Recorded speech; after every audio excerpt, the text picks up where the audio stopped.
Anong birth month mo? January, sila yung taong medyo may pagka-istrikto pero may malambot ring puso, taong palaban. February, mga taong baliw kasama, laging masaya at laging nagpapatawa pero deep inside nasasaktan na pala.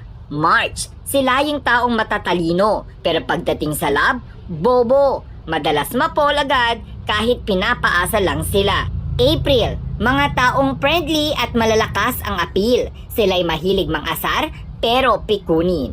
May, mga taong magaling mag-advise sa kahit anong problema pero di naman ma-apply sa sarili nila. June, may pagkamayabang at maarte. Minsan, pero mapagkakatiwalaan at madaling lapitan. July, sila yung mga taong totoong kaibigan. Mahilig gumala kahit walang pera basta makasama lang ang tropa. August, bastos magsalita pero virgin.